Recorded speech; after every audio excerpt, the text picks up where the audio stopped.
দেখ তোদের বিষয়ের মধ্যে কি আছে যে পোড়া মাটি দিয়ে পুতুল তৈরি। এই পুতুলগুলো কিন্তু পোড়া হপা, আর এটা হলো ভোঙা। একে ভোঙা হাতি বলে, এটা বিষ্ণুপুরে তৈরি হয়, এই ধরনের পুতুল তৈরি হয়। তাহলে এটা কি করে করব আমরা? এইভাবে আঁকবো। এটা খুব আঁকা সহজ, তোরাও পারবি। কিভাবে করবি না, দেখ এই ঘোড়াটা করতে গেলে প্রথমে এইভাবে একটা গ্লাসের মতো করে এটা করে দিবি। খুব সহজ হলো। এরপর এই অংশটা একটু মুছে দিবি, মুছে দিয়ে এইভাবে কি করবি না, এই দিক থেকে এই মুখটাকে নিয়েছে, মুখটা হয়ে গেল। আর এটা কি হলো, এটা এসে গেল। এটা পালকের মতো দেওয়া থাকে এদিকে, এটা কিন্তু খোলা যায়।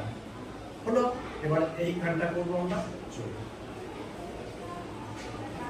এটা শুধু এইখানটা খোলা যায় না, এই যে এইখানটা দেখছিস এটা একটা আলাদা পার্ট, এই পার্টটাকে শুধু খোলা যায়, এই পার্টটা শুধু খোলা যাবে। এই যে এই অংশটা, এটা বডিটার সঙ্গে আলাদা করে এইভাবে বসিয়ে দেওয়া যায়। এই যে দাগগুলো থাকে, এই অংশটা একটা আলাদা অংশ। এবার কি করব না, এইখান থেকে নিয়ে সোজা এই জায়গাটা লাগাবো। এই যে পাগুলো হয়ে গেল, কেমন করে হবে না, সরু অংশ এই দিকটা একটা কেমন দুটো পা হয়ে গেল। তাহলে আমাকে দুটো মুছতে হবে। এরপর যদি আমরা এইভাবে নামিয়ে নিয়ে আসি,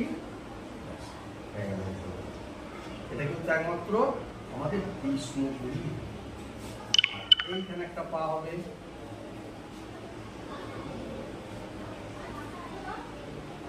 এবারে একে যদি আমরা সাজাই, এইভাবে যদি সাজাই, এইভাবে যদি সাজাই, এইভাবে এইটাও কিন্তু একটা আলাদা লেজটা না, এইখানটা একটা গর্ত থাকে, সেখানে পড়ে যাওয়া হয়।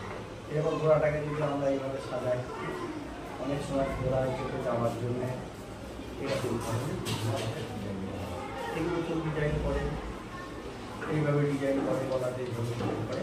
এটাকে বিষ্ণুপুরের ভোঙা ঘোড়া বলা হয়। আর হাতিটাও তৈরি হয়।